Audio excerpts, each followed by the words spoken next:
disse no encontro passado que uma característica fundamental da jurisprudência clássica em termos realizacionais do direito era a identificação do pensamento e do método da pesquisa de solução de um caso jurídico àquilo que o jurisconsulto dizia ser a solução.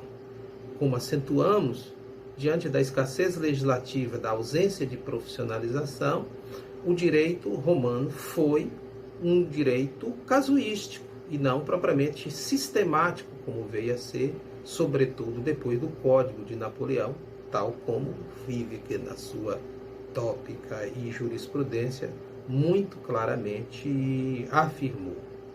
O tema que nos traz hoje a este terceiro capítulo, ou melhor, a esse terceiro encontro do primeiro capítulo, é a pretensão científica do direito e a missão lógico-dedutiva da interpretação no século XIX.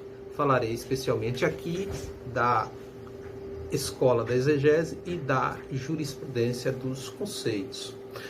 Como textos para o desenvolvimento desta aula, eu utilizei basicamente este livro de Lares, que é um clássico da hermenêutica jurídica, chamado Metodologia da Ciência do Direito. Também a História do Direito Privado Moderno, de Franz Wieck. Também a Metodologia Jurídica, de Castanheira Neves. Também um clássico também importante. E usei também este livro, Codificação e Paradigmas da Modernidade, de Mário Reis Marques, que é também um filósofo do direito, aliás, um historiador do direito também, um filósofo do direito, que tive a graça de ser aluno dele, meu aluno de História da Filosofia do Direito durante o mestrado na Faculdade de Direito da Universidade de Coimbra, e este livro de Antônio Manuel Espanha, que, aliás, eu peguei errado na estante. Na verdade, não é este. Mas o livro a que me refiro é um outro também muito conhecido, um livro indispensável para a contextualização da história do pensamento ocidental, que é Panorama Histórico da Cultura Jurídica Europeia. Pois muito bem, numa passagem da República de Platão, o filósofo ateniense retrata uma passagem do diálogo entre Sócrates e o amigo comum deles na casa de Céfalo, Glaucon, acerca da possibilidade de se reduzir a toda aquela especulação de Sócrates acerca da constituição para uma cidade ideal a um texto legal. A resposta meio que irônica de Sócrates para aquela pergunta era de que seria muito mais fácil cortar a cabeça da hidra do que propriamente reduzir aquilo tudo, toda aquela especulação acerca da constituição ideal a um texto legal. Como bem sabem, na mitologia grega, a hidra é aquela cobra venenosa que atormentava os gregos. A cada cabeça que se cortava, nasciam 100 no seu lugar.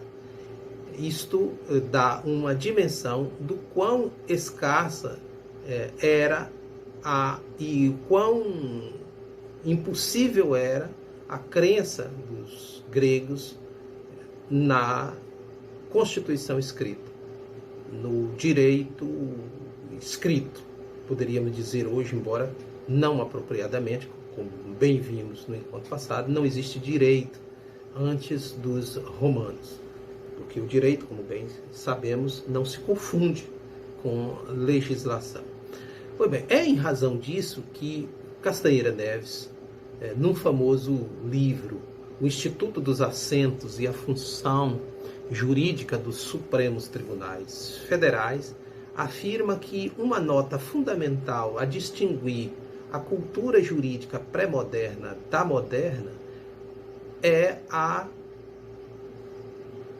existência durante a modernidade, de um corpus legislativo que faz com que o direito e o Estado sejam ali pensados como verdadeiros artefatos humanos, ao passo que na pré-modernidade o direito nada mais é que um pressuposto da ordem, seja da ordem do cosmos, como a gente vê lá com o justnaturalismo cosmológico, seja na ordem teológica, na ordem divina, como a gente vê com os doutores da igreja e o justnaturalismo cristão.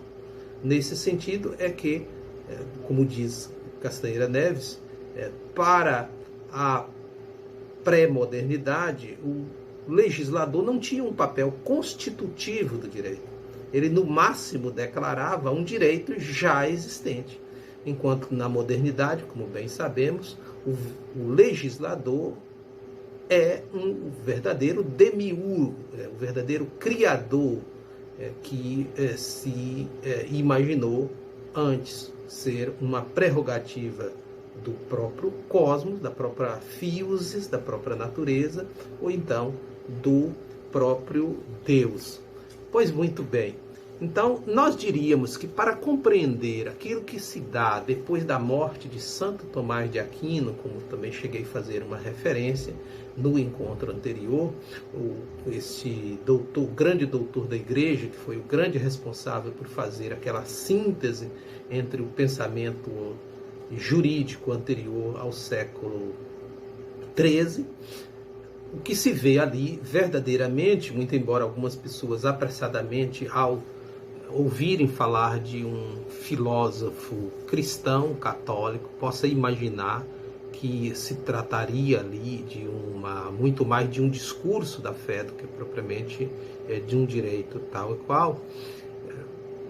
Muito além disso tudo, a verdade é que Santo Tomás é verdadeiramente aquele autor que tornou possível passar de uma concepção do direito enquanto esse cosmos normativo, pressuposto de uma ordem anterior à experiência humana, para a construção de uma verdadeira arquitetura filosófica que tornaria possível, tornaria viável falar num direito propriamente racional.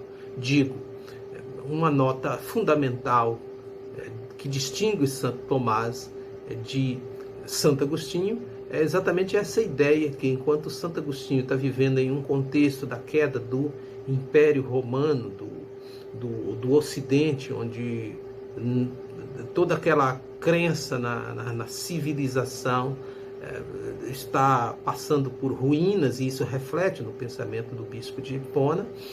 Daí que para ele o homem está corrompido até a medula óssea pelo pecado original, então não existe uma outra salvação senão recorrer a Deus.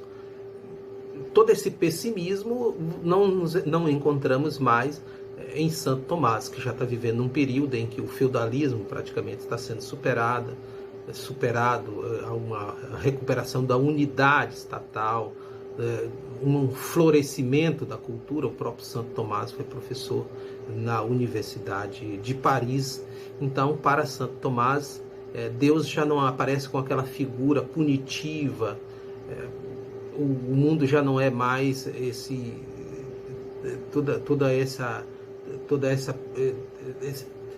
finalização de um processo de deterioração moral das pessoas. Mas Deus, acima de tudo, não é simplesmente vontade, ou qualquer vontade, mas Deus é, antes de tudo, razão, uma razão inteligente. Deus não seria capaz de fazer o mundo para depois destruí-lo. É exatamente esse edifício racional que irá depois ser retomado mais tarde sob novas perspectivas, totalmente libertas do pensamento teológico, como nós vamos ver, por exemplo, em Hugo Grotius. Depois vamos ver em Hugo Grotius e Hobbes, daí para frente, nos contratualistas como um todo. Daí que, para nós compreendermos essas duas grandes escolas metodológicas que estão na base, na origem do pensamento metodológico ocidental, a escola da exegese e a jurisprudência dos conceitos, é fundamental nós compreendermos alguns pressupostos filosóficos e culturais que tornaram isso tudo possível. E um deles é o surgimento do humanismo, porque o humanismo retrata ou representa essa aposta do homem na criação do seu projeto de felicidade. Se antes da modernidade todo o sucesso ou a infelicidade humana está tributado a entidades ou a uma razão exterior ao homem, a partir dali com essa ideia de que o homem é o centro do universo, é que toda vai aparecer esse processo de emancipação humana desses laços religiosos e comunitários que antes triunfava sobre os indivíduos. Daí, então, que o direito moderno seja também fruto dessa luta da burguesia europeia para poder se libertar dessas todas as formas de tirania, sejam elas as tiranias do rei, sejam as tiranias do próprio Papa, que atrapalhava, na verdade, o humano de trabalhar e produzir e enriquecer. Outro fator cultural importante é o absolutismo monárquico, como nós conhecemos desde lá do ingresso na Faculdade de Direito com a ciência política, o direito constitucional, onde que nós aprendemos que nesse período do absolutismo monárquico o direito está todo concentrado nas mãos do rei e a ele nele convergem todo o poder, todas as dimensões do poder. Daí que seja imprescindível para o surgimento da escola da exegese autores como Montesquieu, que é aquele que vai dar o acabamento naquela ideia já aristotélica, em que se afirma que não é bom que o poder esteja concentrado nas mãos de uma única pessoa. Então, nessa divisão das funções do poder, resta aos juízes apenas o mísero papel de ser a boca da lei. Então, esse período, então, associado essa ideia de que nós devemos limitar o poder dos juízes e que nós enquanto humanos somos responsáveis para edificar o nosso projeto de felicidade no mundo, que vai, portanto, permitir que seja possível, a partir de autores como Montesquieu, mais tarde, Montesquieu e Beccaria, Montesquieu no Espírito das Leis, Beccaria dos delitos e das penas, a instituir essa ideia de que o direito não era nada mais e nada menos que a vontade de um soberano, do legislador, que no caso é titular temporário da vontade do povo, da soberania do eleitor. Nesse caso, portanto, então, o direito é um grande artefato, é uma construção humana por meio do seu legislador. Então, é nesse contexto, então, que nós podemos dizer que há um triunfo da burguesia europeia. Todo aquele iluminismo, todo aquele discurso da segurança jurídica, da necessidade, porque o que está aqui em causa é exatamente isso. Como permitir que dentro de uma determinada sociedade os cidadãos estejam seguros de que não serão objeto da arbitrariedade dos juízes. Então é tudo isso que hoje reaparece aqui ou ali. Fizemos referência nos encontros passados a essa disputa entre a primeira e a segunda Câmara Criminal do STF, entre garantistas e ativistas, que a ideia é sempre a mesma, é a de que se nós concedemos poder demais aos juízes, o cidadão fica inseguro. Então, o que proporciona tudo isso é o surgimento do Código de Napoleão, em 1804, porque o Código de Napoleão é como se nós disséssemos uma espécie de um coroamento de toda essa ambição iluminista de construir um mundo ao modo da vontade humana de felicidade. Então, o Código de Napoleão surge nesse período como uma espécie de um resumo da moral do mundo. E a crença de que o código dispunha de todas as respostas para todos os problemas humanos é tão obsessiva que se torna uma referência para outros países, servir de inspiração para outros países. Então, nós poderíamos, talvez, com o auxílio de Castanheira Neves, num livro que não é exatamente esse da metodologia jurídica, mas que está, salvo engano, no 2º volume da sua coleção do Digesto, um texto curto, mas muito preciso, da Escola de Exegese, também um texto de Ana Gaudêncio, também da Universidade de Coimbra, especificamente sobre a Escola de Exegese. Talvez nós poderíamos dizer, resumidamente, que nós poderíamos compreender a Escola de Exegese em torno de algumas características fundamentais, como, por exemplo, reduzir o direito a um conjunto de textos sistematizados do Código, diferentemente lá na jurisprudência clássica, em que o direito era um conjunto de decisões casuísticas. Aqui o direito é um conjunto de textos muito bem sistematizados, como a gente pega hoje o nosso Código Civil,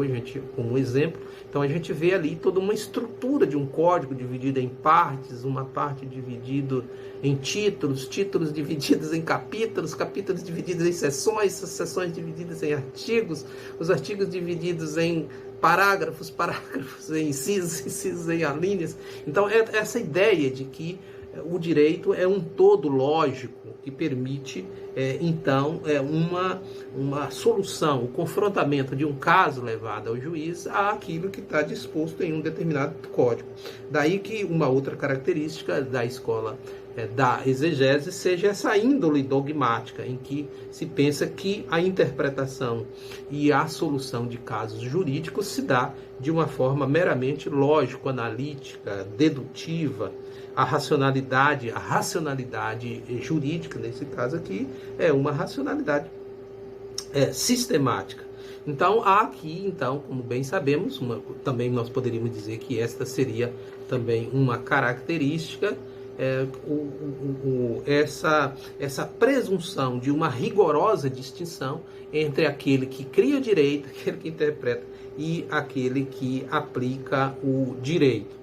Então, aqui um conjunto de dogmas que nós poderíamos, então, atribuir a esta escola, como a subsunção de fatos ao direito legal, a plenitude lógica do ordenamento, ou seja, que o ordenamento jurídico que está ali no código teria resposta para todos os problemas. A interpretação, então, portanto, seria uma interpretação objetivista, de uma espécie de um legislador razoável, não um legislador histórico, mas um legislador razoável. Daí que o pathos desta escola, nós poderíamos dizer que é a própria objetividade e o distanciamento do julgador, do intérprete do julgador, de uma realidade concreta.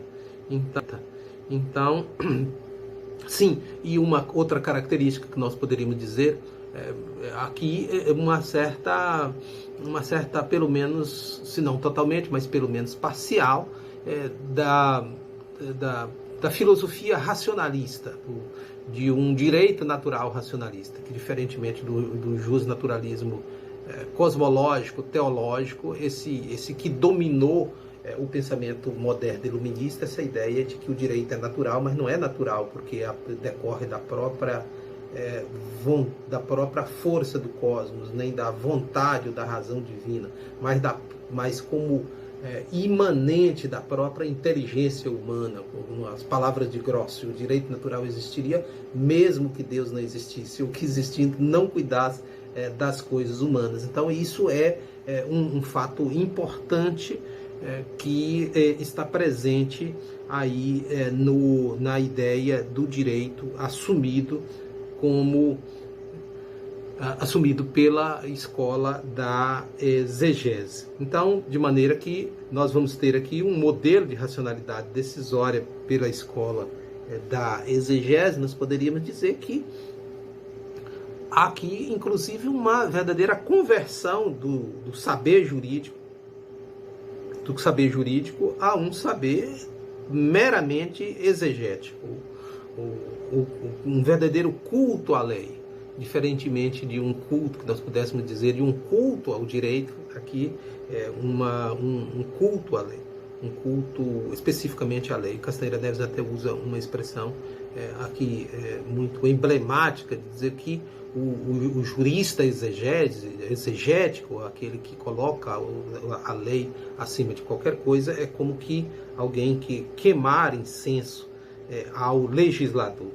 Então, nesse caso aqui, o contexto de realização do direito tem pouca relevância no momento concreto, na situação concreta, que chegava a ponto de, inicialmente, até se recomendar a recusa de uma determinada ação. O juiz percebesse que aquilo que estava sendo demandado não tinha previsão legal, a recusa dessa demanda por ausência de uma prescrição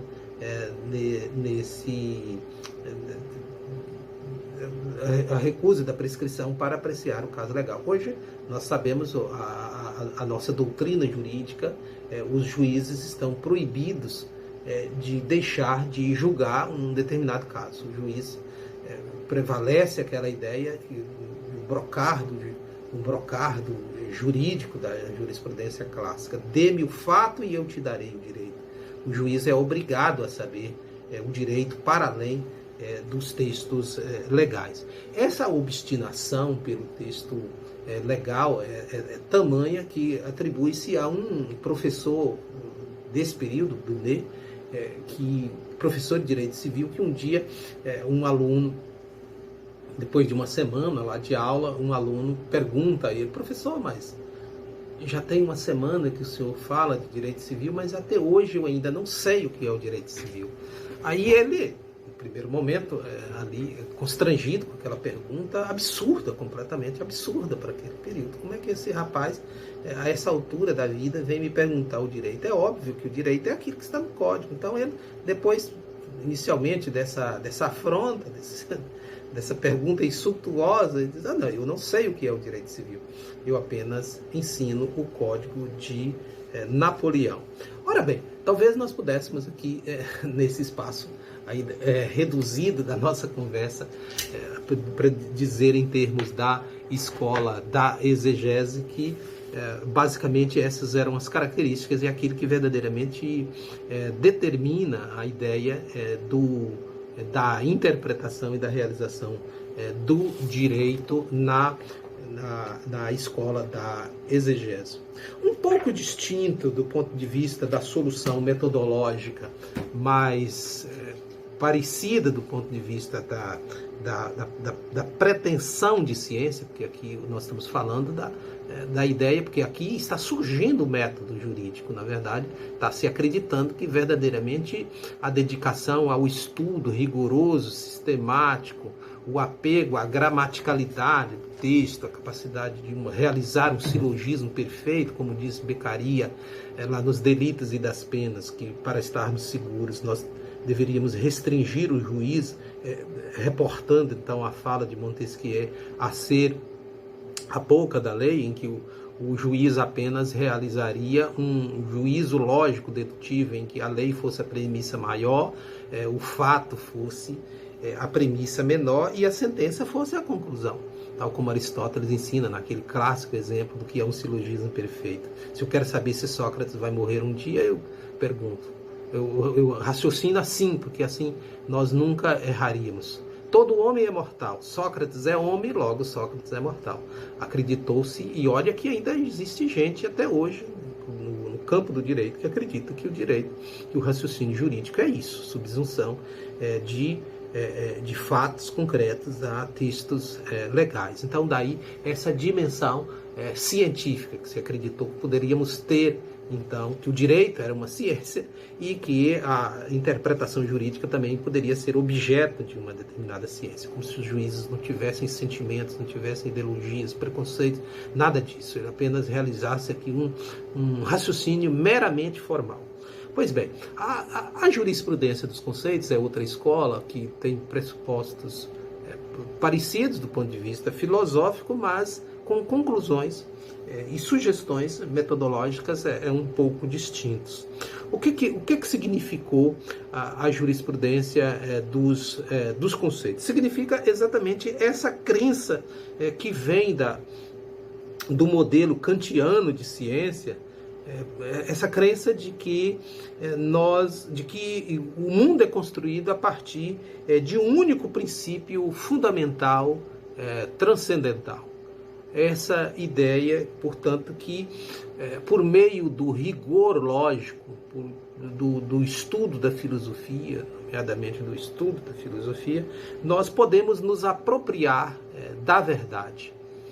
O mundo todo, inclusive as ações humanas, estão sujeitas à razão. Não há nada que subverta, não há nada que prescinda a essa legislação da razão humana, no sentido kantiano da expressão. Daí que o fato de nós sermos humanos nos habilita ao exercício da razão, não apenas da razão teórica, como Kant diz na sua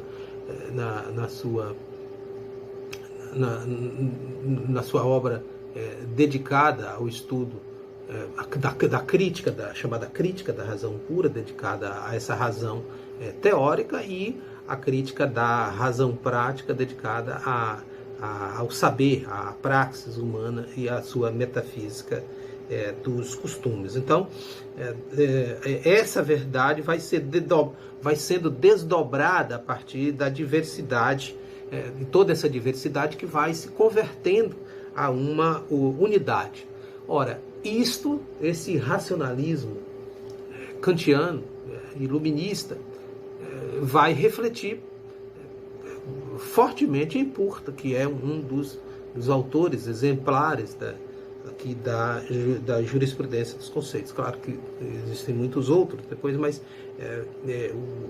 o caso de Purta é fundamental porque isso aparece para ele, essa ambição da razão científica a refletir na construção de um método de solução para controvérsias jurídicas, naquela famosa ideia da pirâmide, que mais tarde Hans Kelsen, como nós sabemos, de uma crítica contundente à jurisprudência dos conceitos, iria elaborar uma outra ideia de pirâmide, de uma pirâmide normativa que não tem nada a ver com essa aqui, mas a ideia original está lá na jurisprudência dos conceitos, nesse período aí que segue no início do século XIX, que é o primeiro normativismo, que nós vamos dizer assim. Como bem sabemos, o positivismo jurídico é composto de diferentes ideias. O positivismo legal, que no caso da escola da exegese, que nós vimos aí, que diz que o direito não é outra coisa senão a lei, organizada e sistematizada num código. O positivismo consuetudinário de Savigny, que será tema do próximo encontro, e o positivismo normativista, que é ele dividido em diferentes normativismos, que exemplo aqui do normativismo da jurisprudência dos conceitos, e depois o que foi o normativismo de Hans Kelsen.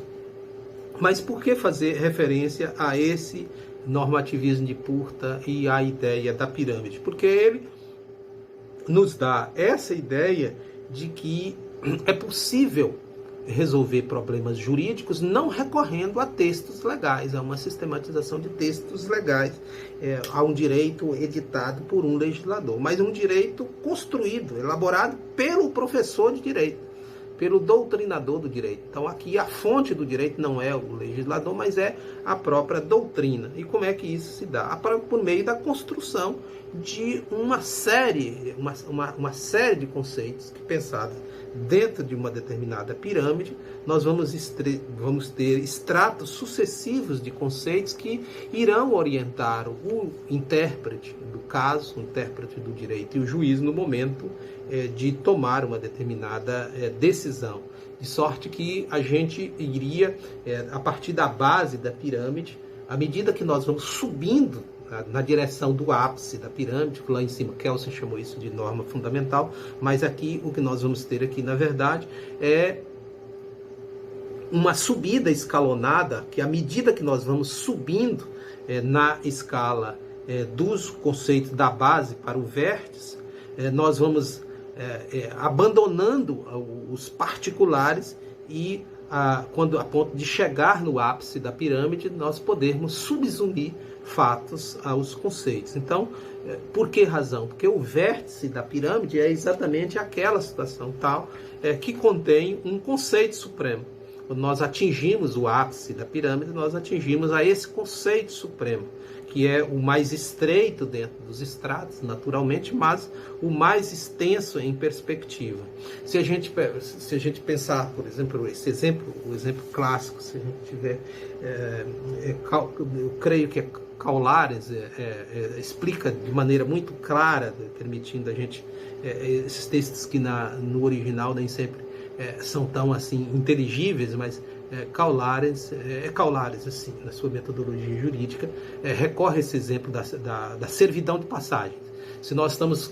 Se o juiz tem um caso de servidão de passagem para ser julgado, como é que ele resolve isso? Para saber se aquele é verdadeiramente um caso de servidão de passagem e quais as implicações disso tudo.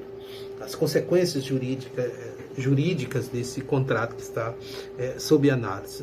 Se a gente pensasse isso a partir do caso concreto que está ali no escritório do advogado, na mesa do juiz para a decisão, nós pensaríamos esse caso especificamente como um direito, mas um direito sobre uma determinada coisa específica, aquela coisa, aquele fato que o cliente chegou ao escritório e contou para o juiz. Olha, pensado especificamente esse que está narrado na petição inicial, nós diríamos que nós estamos pensando essa pirâmide lá na sua base, na situação concreta, no particular da existência.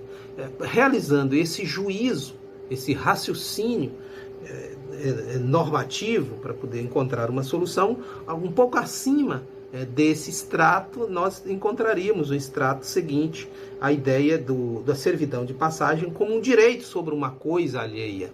E se nós avançássemos um pouco acima, na direção do vértice da pirâmide, nós encontraríamos a servidão de passagem dentro daquele elenco dos direitos reais, que representaria aqui, como sabemos, lá no direito civil, o poder sobre uma determinada coisa. E isso ainda comportaria mais um extrato, o extrato final, que seria o ápice, verdadeiramente o ápice da pirâmide, em que nós poderíamos falar no direito, na servidão de passagem, como um direito subjetivo, que representaria esse poder do indivíduo sobre alguma coisa. Então, do ponto de vista do raciocínio jurídico, o que nós vamos ter aqui, portanto, é essa ideia de que as soluções para problemas verdadeiramente jurídicos se dão com o recurso não ao texto legal. Nesse caso, aqui o raciocínio não é um raciocínio lógico, quer dizer, é um raciocínio lógico-dedutivo, mas não é a partir de leitura de textos legais. Mas aqui a confiança não é no legislador, mas é no doutrinador. A doutrina como uma fonte jurídica por excelência. Então, aqui cabe, diferentemente daquilo que tanto os exegetistas como os normativistas kelsenianos iriam naturalmente negar. Mas é isso, basicamente, que constitui a ideia da jurisprudência dos conceitos, ou da pandectística também, como um nome também que se dá. Então, isso, basicamente é isto que vai definir no conjunto essa pretensão de ciência que está presente no pensamento moderno iluminista, que reflete nessas duas situações. Nesse caso os senhores doutores e as senhoras doutoras queiram, há um outro texto que eu não citei, mas um texto muito bem feito, que eu citei a passagem do Instituto dos Assentos da Função Jurídica dos Supremos Tribunais de Castanheira Neves. Há um texto muito bom do Aroso Linhares, que foi o meu orientador. Esse texto está em um livro intitulado Teoria do Direito. Na verdade, é um livro em homenagem a Castanheira Neves, da Juspódio, que o meu amigo Nuno Coelho, lá da USP de Ribeirão Preto, e eu próprio publicamos numa organização pela Juspódio, mas que foi, na verdade, o resultado de um congresso internacional de filosofia e direito realizado por Nuno, em homenagem a Castanheira Neves, em que nós tivemos a graça de ter a presença do próprio Castanheira Neves. Então, nesse texto tem, dentre outros textos, além do meu e do Nuno, o texto de Aroso Linhares, o texto de Castanheira Neves, de Ana Galdense e outros nossos amigos e colegas. Nesse texto de Aroso Linhares, ele, de uma maneira assim bastante minuciosa, mostra o que significa de fato essa passagem da pré-modernidade para a modernidade, das características assim, determinantes da modernidade. Em termos históricos, como eu referi, tanto o livro do Reis Marques como o livro de Espanha, ambos grandes professores, Reis Marques, professor de História da Filosofia do Direito, e Antônio Manuel Espanha, que tive também a graça de ser aluno dele nos seminários de pesquisa acadêmica também, na época do mestrado na Universidade de Coimbra. Ele não era de Coimbra, mas foi convidado na época, já não está mais entre nós, infelizmente, também um grande historiador do direito. Então, esse livro dele também é importante para compreender, caso os senhores doutores e as senhoras doutoras queiram estudar essa passagem da pré-modernidade para a modernidade. Esses textos são fundamentais.